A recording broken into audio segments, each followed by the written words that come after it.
أعوذ بالله من الشيطان الرجيم بسم الله الرحمن الرحيم الحمد لله رب العالمين والصلاة والسلام على سيدنا ونبينا محمد وآله الطاهرين اللهم صل على محمد وآل محمد واللعنة الدائمة على أعدائهم أجمعين.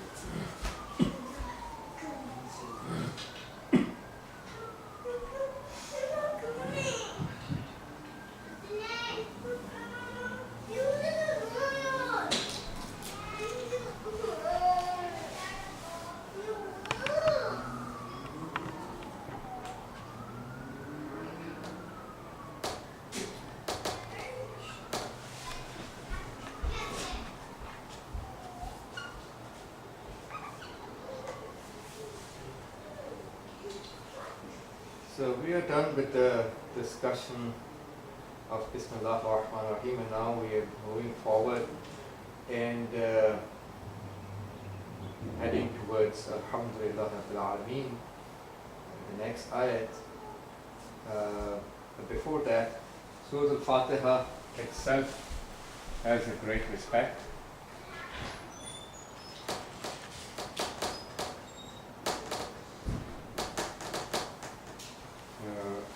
If you skim through the various authentic, various narrations of Prophet and Ahlul Bayt and Salam, you find that Surah al-Fatiha has been given various names and attributes.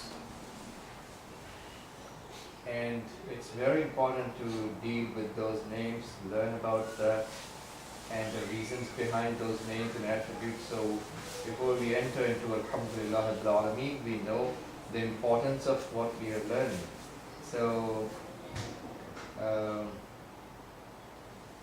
the first hadith I want to mention here is that ليس شيء من القرآن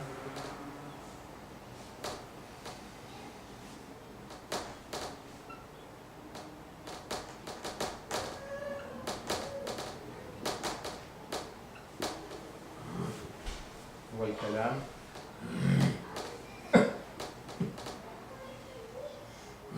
جمع فيه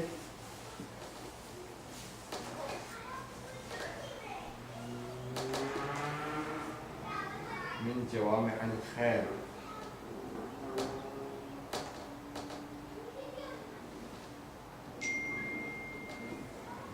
والحكمة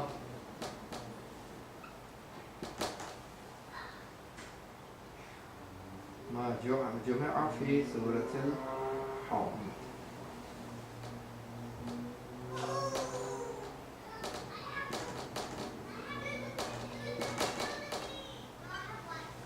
So this hadith is narrated in Bihar 8254.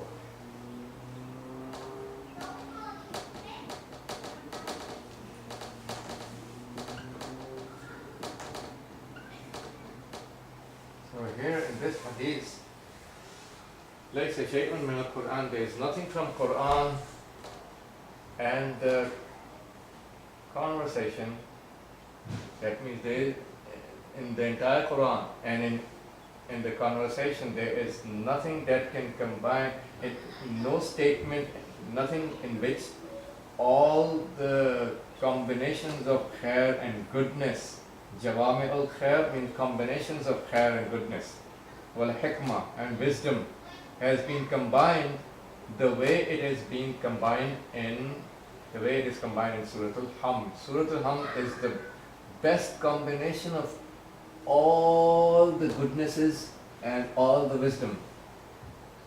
So, nothing of the Holy Quran can combine as much as the Fatiha is combining, the way Fatiha is combining. So, laysa shay'un min al-Quran. There is nothing else of the Holy Quran which has that much combination of khair and good wisdom as the Fatiha has. Forget about the rest of the statements ever, because nothing can parallel Quran. Laysa shay'un min al-Quran.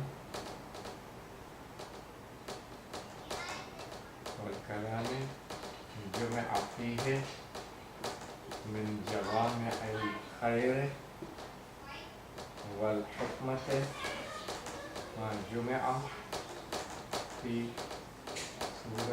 الحمد. So this is first hadith to learn the importance of Fatiha. The second hadith in the Fatiha al-Kitab.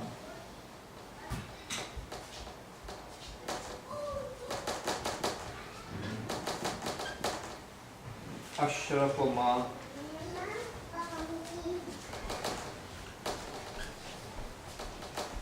في كنوز العرش.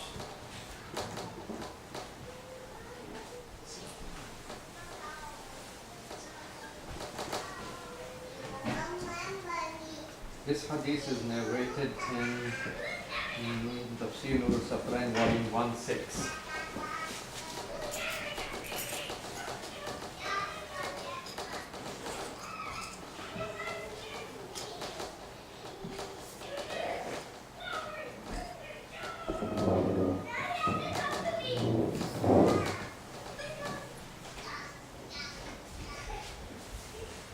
So here in this hadith, it is said that Inna Fatihat al-Kitab Ashrafu Ma fi Kunuz al-Arsh. That means Fatihat al-Kitab, the opener of the book, which is Surah al-Hamd, and I'm talking about the name very soon, is the noblest of what is found, noblest of what is there in the treasures of the Arsh and throne. So in the treasures and of the throne of Allah, this is the most, Ashraf means most noble of all the treasures. This is the second hadith. Let's go to the third hadith. Fatihat al-Kitab Shifa'un min kulli da'.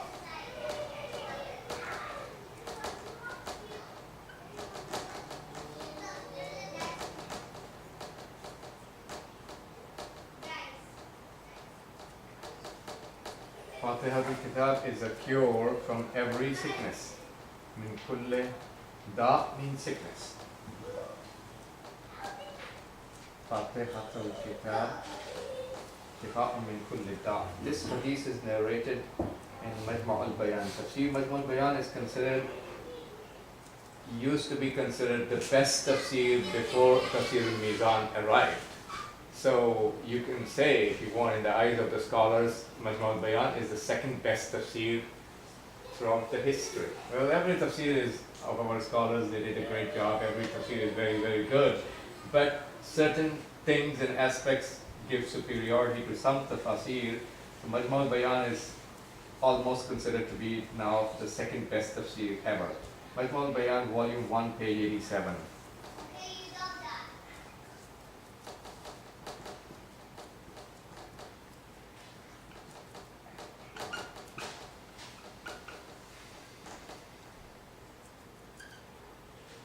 Page 87. So this is about Fatiha al-Kitab is a cure for every sickness. It means that there is no sickness. Allah created every sickness, right? Who is the creator of all the sicknesses? Allah. Who gives the sicknesses? Allah. And before He created the sicknesses, He created the cure. This is the rahmat of Allah. He created the cure first, and then He created the sickness. So He's the one who provides the cure, and He's the one who provides the sickness to whomsoever He wishes to provide, based on His wisdom. So Fatiha is the cure for every sickness. فَأَفْرَدَ الْإِمْتِنَانَ عَلَيَّ. That's another hadith. فَأَفْرَدَ الْإِمْتِنَانَ عَلَيَّ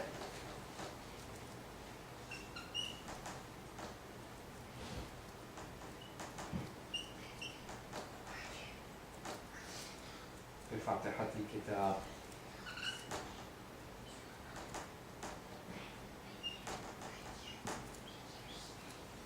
This is a favor. Fatiha al-Kitab is a favor done by Allah on the Holy Prophet. Imtinan means favoring someone with a big blessing. Allah singled out this favor upon me through Fatiha al-Kitab. So Allah mentions Fatiha al-Kitab as a favor that Allah gave on the Holy Prophet. Ihsan and favor.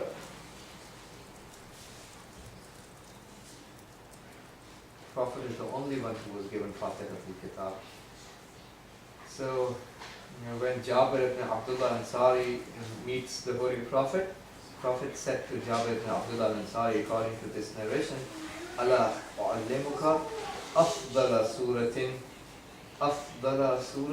anzalaha Allah fi kitabihi. Let me write it here. Prophet said to Jabir, Allah u'allimuka, shall I not teach you?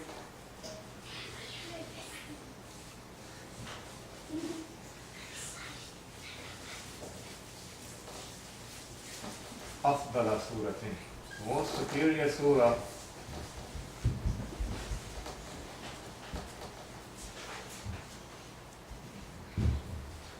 Anzalahu Allah fi kitabihi, that Allah has revealed in His book.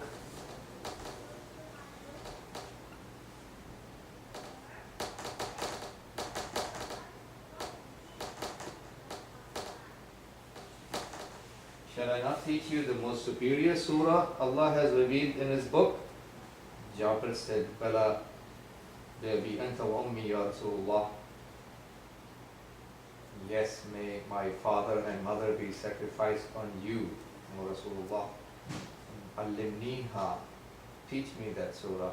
And Prophet taught him Surah al-Hamd. So this narration teaches us that Surah al-Hamd is Afdal Surah, the most superior surah of the Holy Quran. And the last hadith before, last or second last hadith, let me write it here, then I can erase it. I kept the space for writing the name, but I think we have to write the hadith first. We can write the names later. So the next hadith is Law anna Fatihat. It's so interesting to learn. Law anna Fatihat al-Kitab.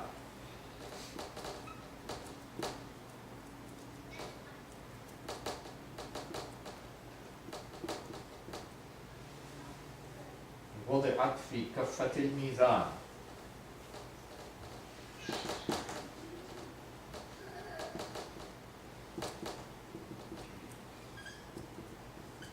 If Fatihat al-Kitab is placed in one side of the scale, ووضع القرآن, and the entire Quran is placed on the other side of the mizan scale. ووضع القرآن.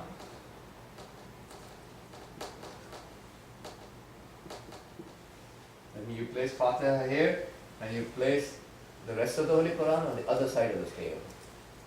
وضع القرآن في كفة.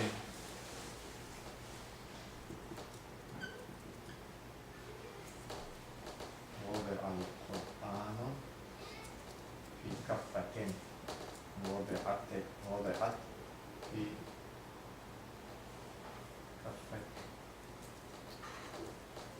كفة الميزان.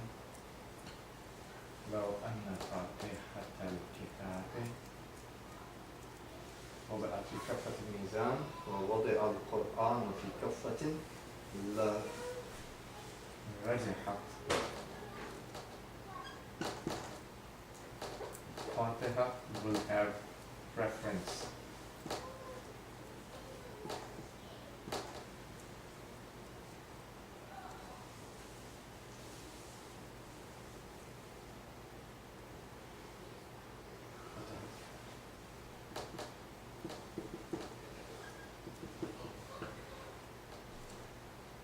Not just regular preference.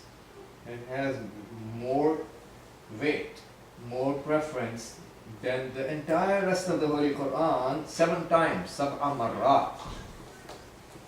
7 times more weight than the rest of the Holy Quran. Mind-boggling.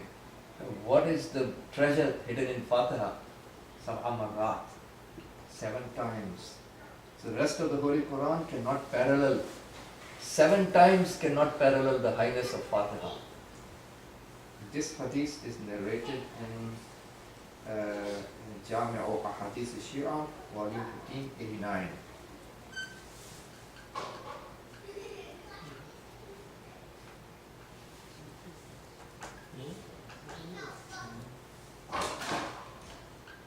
It's all from the Prophet.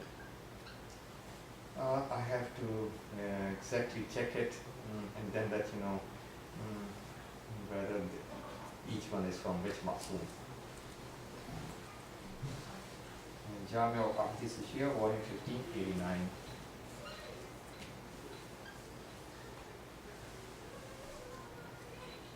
So this is, and then let's go to probably the last hadith. وَالَّذِي نَفْسِي بِيَدِهِ. So I swear to that Allah who has my life in His control. Let me write it here.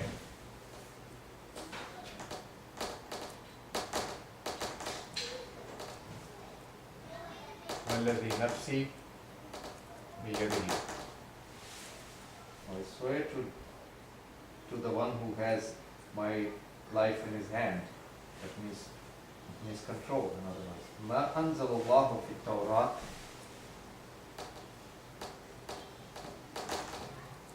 مَا أَنزَلَ اللَّهُ فِي التَّوْرَاةِ.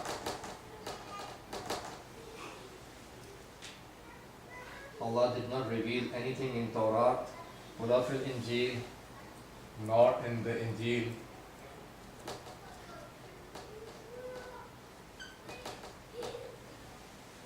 ولا في الزبور,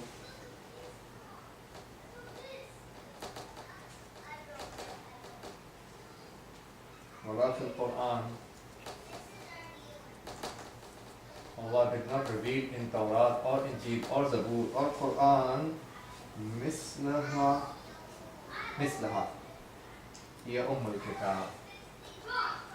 Anything similar to Fatiha, anything is similar to that. That means Allah did not reveal neither in Torah, nor in Injil, nor in Zabur, nor in Quran, anything similar to Fatiha.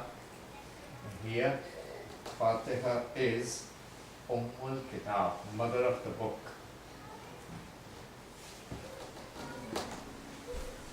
This hadith is narrated in Jami al-Akhbar 2243. Okay, let me write it here. Jami al-Akhbar,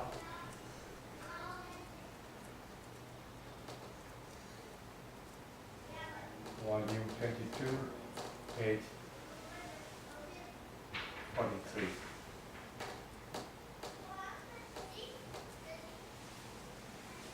So I think you can take a screenshot for this and I'll continue.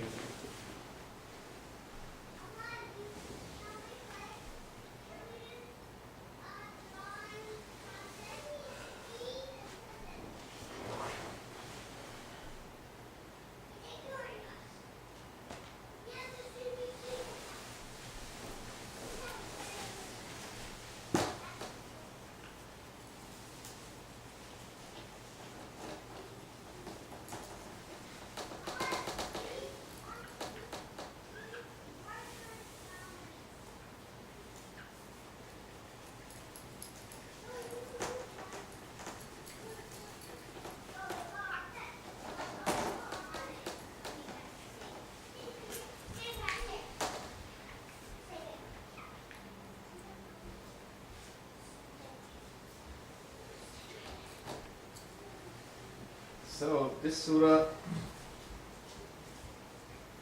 is, Surah al-Fateha is basically the summary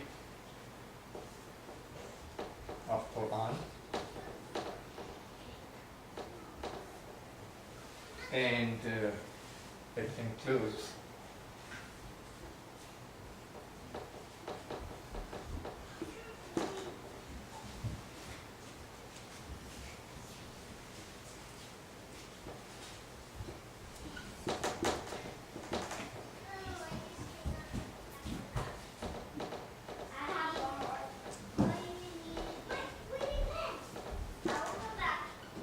ta'zeem of Allah,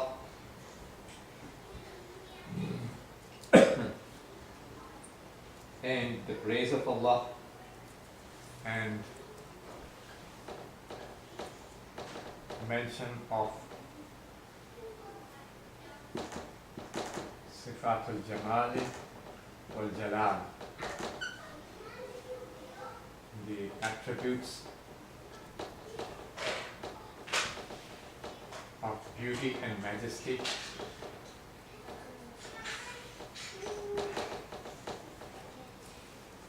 and um, and um, um,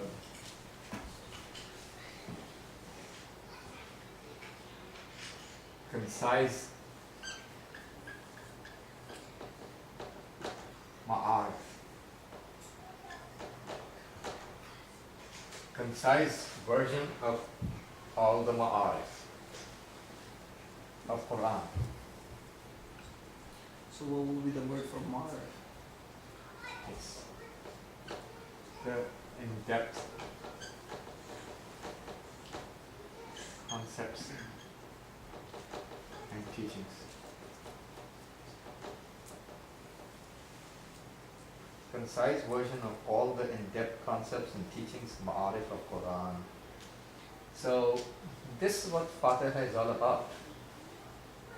If you want to describe it from the scholarly perspective, Fatiha comprises of ta'zeem, respect, paying respect to Allah and His names, and praising Allah, mentioning His Sifat al-Jalal and Jamal, and combination of all the ma'arif of Quran. Ma'arif of Quran, my teacher says, are divided into three. Number one, it's Ma'rifatul Mabda. Number two, Ma'rifatul Ma'ad. Number three, Ma'rifatul Risala. This is the summary of all the ma'arif of Quran, recognizing, having the ma'rifat of the source, which is Allah. In Islam, the mabda and ma'ad is one. The source of everything and the point of return of everything is the same. Inna lillahi wa inna ilayhi raji'un. So we are from Allah and towards Him, and certainly towards Him we are returning back. The mabda and ma'ad is always one in Islam. So this surah teaches us the in-depth concept of mabda, the origin, the source of everything, which is Allah. Mabda Shanasi. And teaches us Ma'rifatul Ma'ad, Ma'ad Shanasi, recognizing the return, point of return. And in the middle of the creation and the return of the creation towards Allah, we require the guidance through His messenger. So it teaches us the ma'rifat of Risalat, the message of the Prophet, message of Allah. These are the three ma'arif, the fundamental ma'arif of Quran, usul ma'arif al-asliya wal-asasiyya. Usul, the fundamental ma'arif of Quran are these three. And Surah al-Fateha is the most concise, most clear, and the best way of all these three ma'arif of Quran can be best understood through Surah al-Fatiha. Now, another beautiful, as we are discussing the introduction of Fatiha, and another beautiful aspect about Fatiha is that it is obviously word of Allah, but in niyabat of al-Abdus Salik ilallah. This is the word of God, but Allah has revealed this surah in a way as if He's doing niyabat of the slave, of his slave. Any abd who wants to have sayr and suluk, spiritual journey and travel towards the closeness of Allah, how would a slave talk to the Creator? This surah, Allah is talking in the tongue of the slave. So, Iyaka na'budu, only you we worship. Allah is teaching us how we are supposed to talk to Allah. So this is niyabat of Al-Abdus Salik. This surah is the word of Allah, but he is doing as if he is doing niyabat of his servants and talking from the tone of his servants. So, and this surah is also munajat.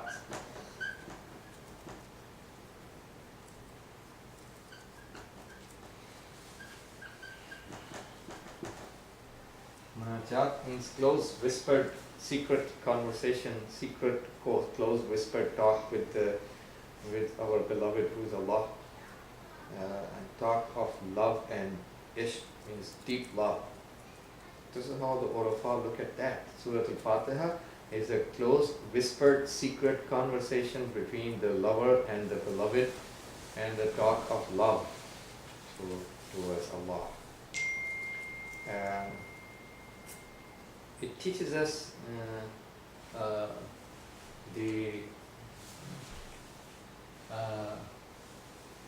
it teaches us the adab al-tahmeed, how to praise Allah. This surah teaches us the etiquettes of praise.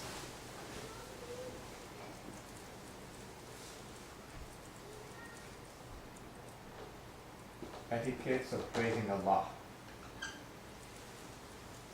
We learn it from Surah al-Fateha.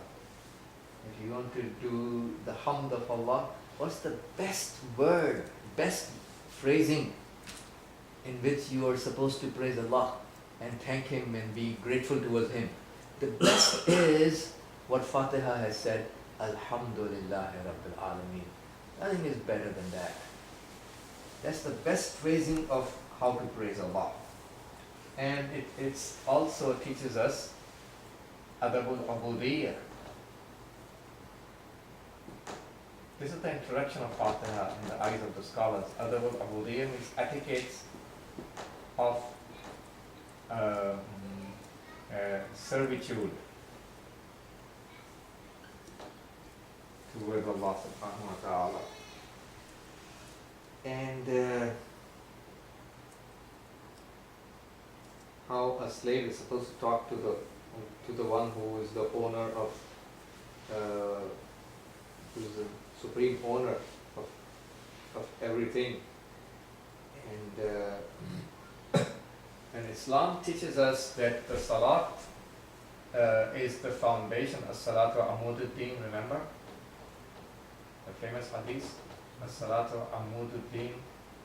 I went to a city in America and I went there and the mihrab of the Islamic center, it was written As-salatu imaduddin. Imad in Arabic means, trust, something that you trust on. I said to them, that's wrong, you need to correct it. You write As-salatu amududdin. Amud means the pillar. The difference between imad and amud. So if this is Islam, Islam is resting on the pillar which is called Salat. Right? That's the amud, that's the pillar of the religion. The whole religion is resting on the Salat. And the Salat in itself, in turn, the Salat is resting on another pillar, which is Fatiha. The pillar of Salat is Fatiha. How? How is the pillar of Salat Fatiha? Because the hadith says, La Salata illa bi Fatihatil Kitab.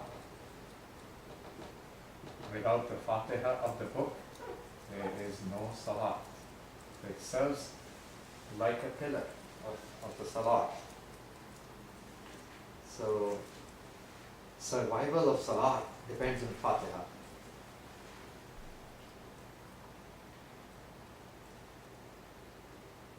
Allah made Surah al-Fatiha wajib on every adult person to read minimum 10 times daily. Because in 5 times prayers we read Fatiha 10 times. So Fatiha is the only surah which has been made, given this status, that it's wajib to be recited necessarily 10 times for everyone has to read it. And if we add our further love towards Allah, we have higher love towards Allah. لا يزال عبدي المؤمن يتقرب إلي بالنافلة حتى كنت أحبه فإذا أحببته كنت عينه الذي يبصر بها سمعه الذي يسمع بها and so on and so forth. يسمعون رواية. So my servant continues to get closer to me through nafila until I end up loving him. When I end up loving him, I become his eyes with which he sees, I become his ears with which he hears, and so on and so forth. So taqarrubun nawafil is about love of Allah, how much we love Allah. If we consider salat to be a burden, let's just do it and throw it away, get rid of the wajib, yes. If that's the way of thinking, this is not called love. So those who love have nawafil in their lives. Those who have higher love, they have more nawafil. And they never miss any nafilah. So nawafil, qurbun nawafil, closeness of Allah acquired through praying the nafilah prayers is about level of your love. So those who have higher level of love that they display through performing more nafilah prayers in their daily schedule will recite Fatiha so many more times than just the wajib 10 times. So it's about the love. But in nawafil prayers, it's not wajib to read the next surah. Just if you just read the Fatiha, your prayers is correct, right? Unless if you're praying a specific prayer that has specific procedure told. If there is a specific prayer with the specific procedure told that you have to read this and this surah, then you will get that sort of sawab. And obviously, if you want to get sawab, you have to read that surah. But otherwise, if you're reading regular nafilah prayers of our 5-time prayers, or even Salat al-Layl, it's not wajib to read the next surah. You can just read Fatiha. Salat is not batil. So it's about level of love. Qurbun nawafil is about the level of love. So now let's go to the names. Take a picture.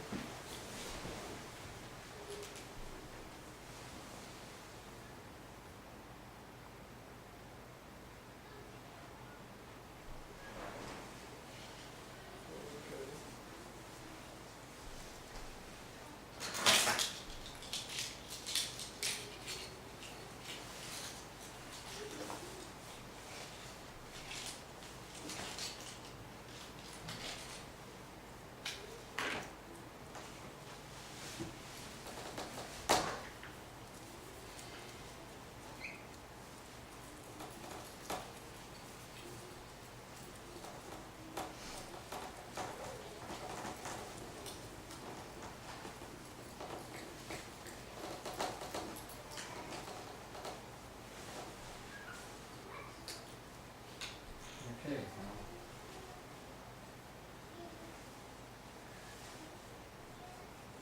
Let's go to the names.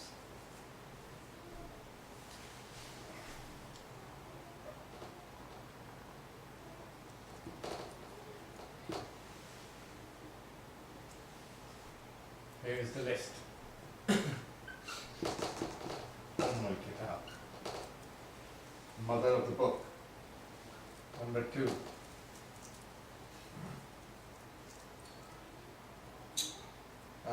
Fatihatul Kitab, opener of the book.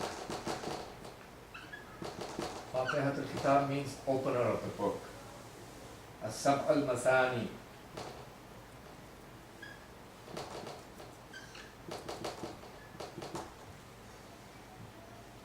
So,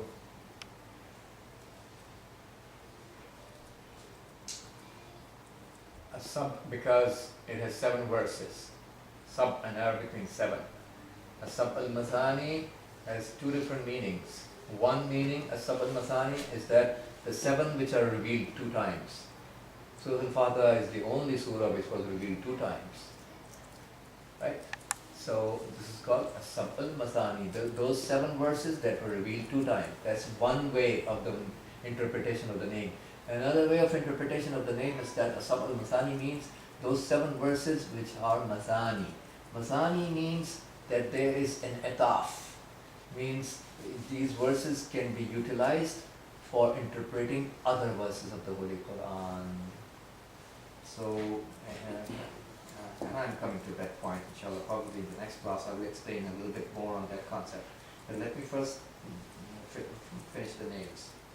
The 4th is Alhamd, which is one of the very famous names. So, these are the 4 most famous names of Fatiha. Let's go to some of the lesser famous names, which is now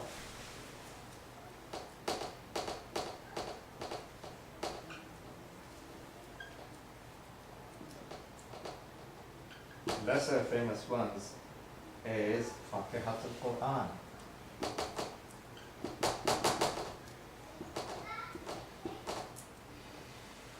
And then it is Al-Quran al-Azim,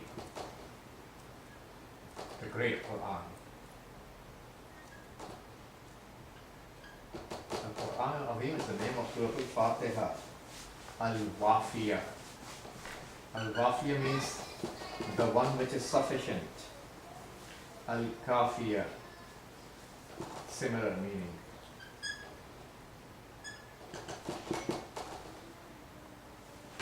Ash-Shafiyah, number 9, the one which gives shifa, is the name of Surah al-Fatiha. Ash-Shafiyah.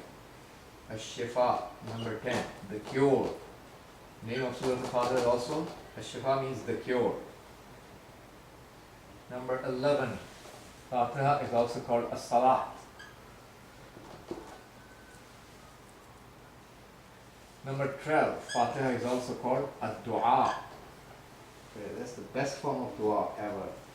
Number 13, Fatiha is also called Al-Asas, the foundation.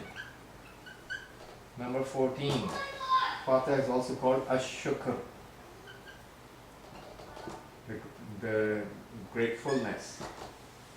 Number 15, Fatiha is also called Al-Kanz, means the treasure.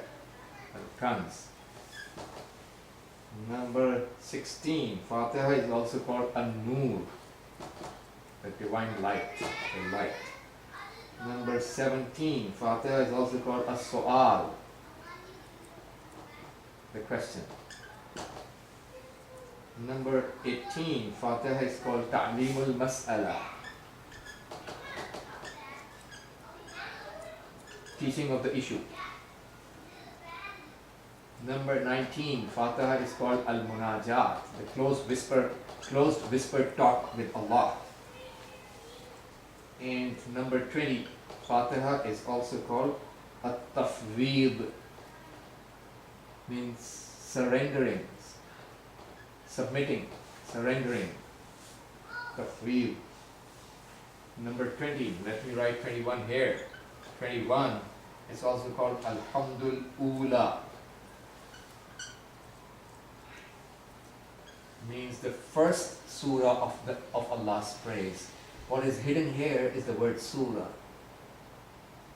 And this is why the adjective is feminine, because of the hidden mawsuf, how we call it.